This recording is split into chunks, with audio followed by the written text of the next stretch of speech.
Ceasefire collapsing, Starmer getting axed, U.S.-China summit looms, and U.S. bases in Greenland.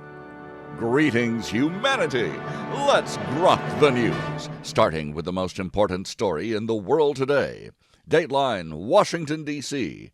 President Donald Trump declared the ceasefire with Iran is on life support after rejecting Tehran's latest peace proposal as completely unacceptable.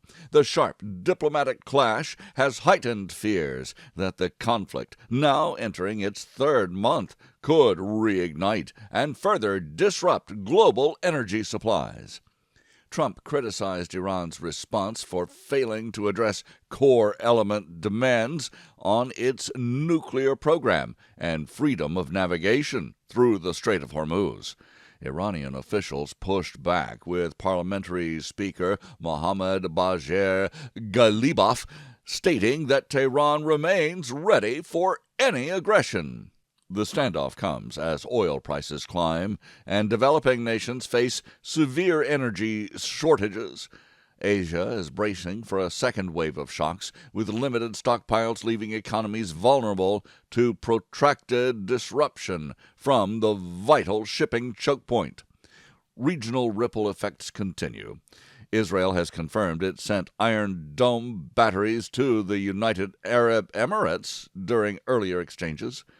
Meanwhile, new reports detail documented patterns of sexual violence during the October 7th attacks, adding urgency to Israel's legislative response. In Washington, the administration weighs next steps while balancing alliances and domestic priorities. Trump has hinted he is seriously considering resuming operations if no viable deal emerges. Iranian leaders insist their proposal was generous and accuse the U.S. of unreasonable demands. Economic consequences are mounting. Inside Iran, food inflation is squeezing households. Globally, supply chains are strained, exemplified by a European snack giant shifting to black and white packaging due to colored ink shortages linked to the conflict. Pakistan has turned to increased Russian oil imports to cope. Diplomatic channels remain active but narrow. U.S. officials continue guarded talks as both sides signal reluctance for full-scale resumption, yet maintain hard lines. Markets and governments worldwide are watching closely to see whether the fragile truce collapses or holds in the coming days.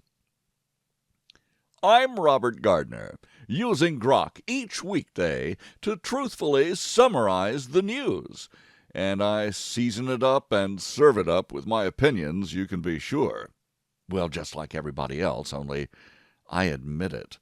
We review a roundup of the most critical reports in the world right after this.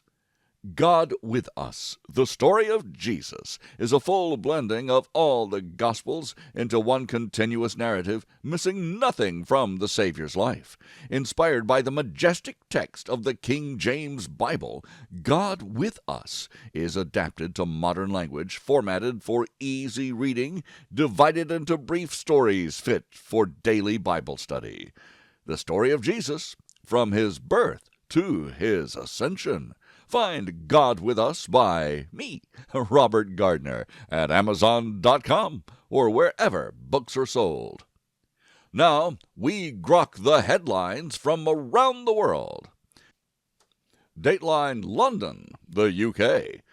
British Prime Minister Keir Starmer faces severe pressure to resign after the first cabinet minister quit amid a deepening Labour Party revolt.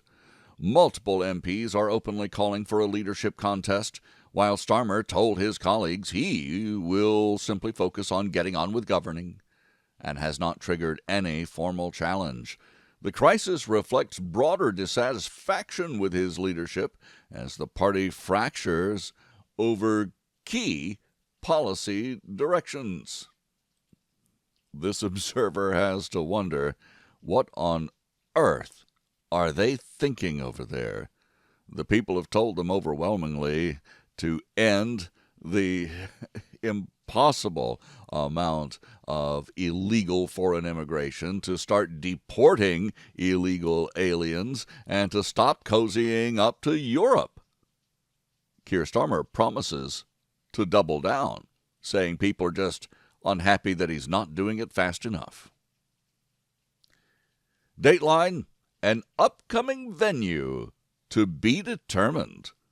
Preparations are advancing rapidly for the Trump-Xi summit that could define U.S.-China relations for years. The agenda includes trade imbalances, Taiwan tensions, artificial intelligence cooperation, and coordination on the Iran conflict. Senior executives, including Elon Musk and Tim Cook from X and Apple, are expected to accompany the American delegation, underscoring the meeting's high economic stakes.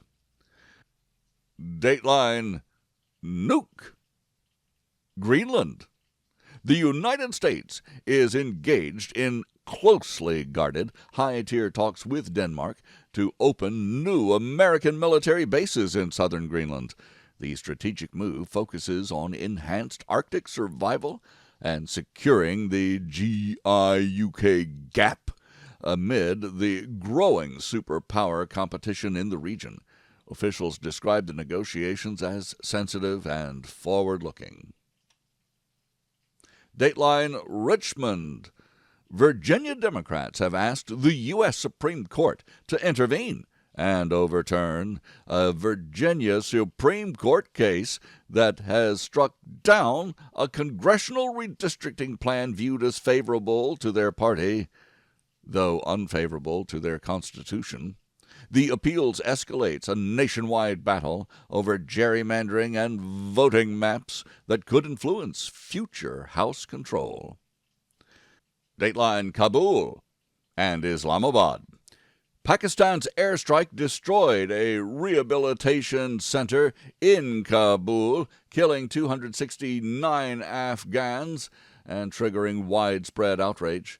Families of the victims are demanding full explanations and accountability from Islamabad, raising fresh questions about cross-border military operations targeting facilities inside Afghanistan. Dateline, Tenerife and Nebraska. A limited hantavirus outbreak. A limited hantavirus outbreak aboard the cruise ship MV Hondius prompted full evacuations last week and quarantine measures for passengers in the United States and Netherlands this past weekend. Health officials emphasized the disease's low transmissibility and described the overall public risk as very low, despite drawing some COVID-style lockdown comparisons and despite drawing intense media coverage day after day as if this is the beginning of another pandemic and the end of the world. This observer had to put GROK in its place this morning and explain to GROK that just because all of the media is talking about it does not mean it's actually news. Dateline, Washington, D.C. Democratic Senator Chris Murphy urged an end to the blockade and the war involving Iran, stating the U.S. should step back and hope other parties help reopen the strategically vital Strait of Hormuz. His comments reflect growing calls within parts of the Democratic Party for de-escalation, peace, surrender, whatever you want to call it. This observer thinks that is amazing, absolutely amazing, that anybody would be calling for Iran to have nuclear weapons and control over the Strait of Hormuz. Dateline, the USA. Interior Secretary Doug Burgum highlighted mining and energy sector jobs as offering surefire, long-term careers for Americans. In an exclusive interview, Burgum stressed the stability and growth potential of resource development under the current administration's priorities. Dateline Los Angeles. Los Angeles Mayor Karen Bass is struggling significantly in recent polls, showing weak voter support as the city faces ongoing challenges. Meanwhile, the celebrity contender Spencer Pratt has gained ground, improving his standing in the competitive mayoral race. Dateline Massachusetts. A man with a gun allegedly fired at multiple cars in Massachusetts. Now, this is a state with some of the strictest gun control laws in the nation. The incident has renewed debate about the effectiveness of stringent firearms regulations in preventing violent crime. This observer is among those who believes that gun violence is committed by the violent, and the violent are criminal or insane or both.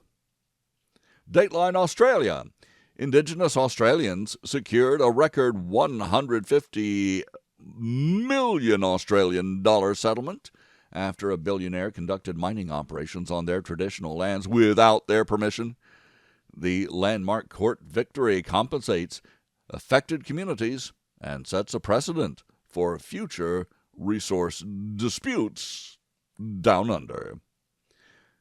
Well, this is a global headline, but more or less from the UK. A major European snack manufacturer has switched its packaging to black and white, only because the Iran war has caused severe shortages of colored ink, among other things. The move illustrates how the Middle East conflict is creating unexpected disruptions, even in everyday consumer goods supply chains. Dateline the UK. The BBC investigation has exposed a central figure in the smuggling network behind the majority of small boat crossings into Britain. The report unmasks key operatives and highlights vulnerabilities in efforts to control irregular migration. Is that what they call it now? The invasion of illegal aliens across the English Channel.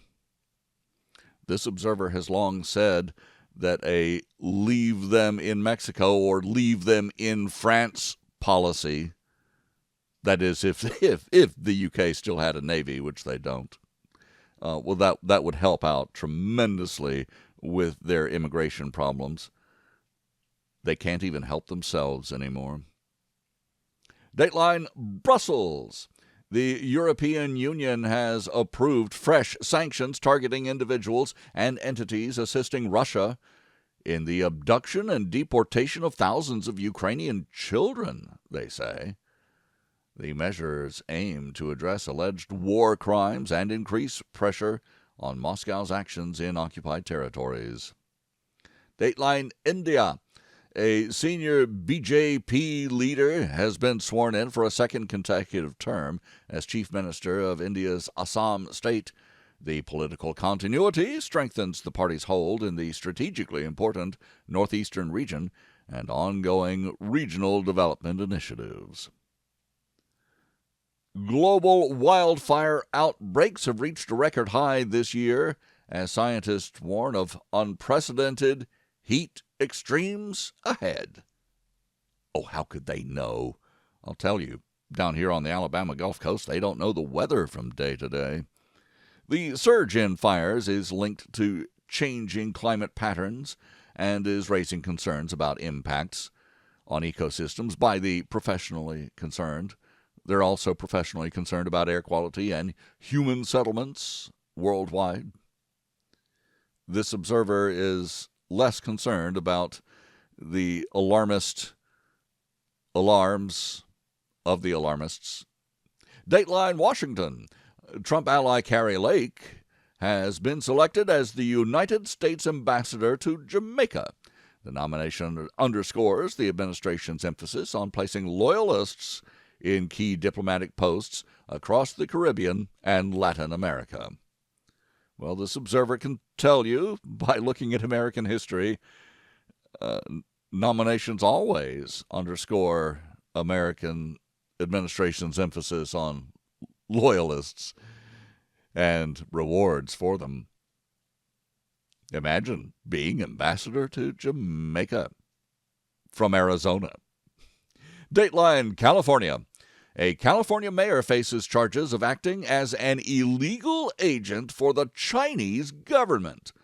The case highlights ongoing U.S. concerns about foreign influence operations at the local level in American politics and business.